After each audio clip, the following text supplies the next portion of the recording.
Snell2204, your pageant vlogger host. Subscribe! Magandang araw Pilipinas and good day pageant lovers! Ngayong gabi ating bibigyang pansin ang mga nagdingning sa Best in Evening Gown Preliminary Competition, kung saan ang bawat kandidata ay nagpapakita ng gilas, ganda at karakter bilang kababaihang may puso at layunin. Sa isang ingrandeng gabi na puno ng kultura at inspirasyon, ipinakita ng mga kandidata ang kani-kanilang mga eleganteng evening gowns na sumasailalim sa kanilang personalidad, kwento at pinanggalingan. At matapos ang matinding kompetisyon ay narito ang mga nanguna sa karera ng kagandahan at karisma. Best in Evening Gown si Brazil, Isabela Fernandez. Ang pambato ng Brazil ay tunay na umaapaw sa kariktan.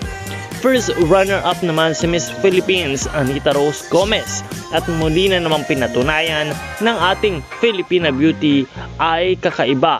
Si Anita Rose ay nagningning sa entablado sa kanyang gown na kumakatawan sa lakas at ganda ng kababaihang Pilipina. Second runner-up si Miss USA Kyla Jane Usison.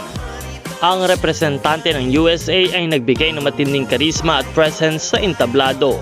Ang kompetisyon na ito ay hindi lamang tungkol sa damit o paglalakad. Ito ay tungkol sa transformasyon, inspirasyon at kwento ng bawat babae. Pinatunayan nila ang pagiging maganda ay mas makabuluhan kapag ito ay sinabayan ng puso at layunin.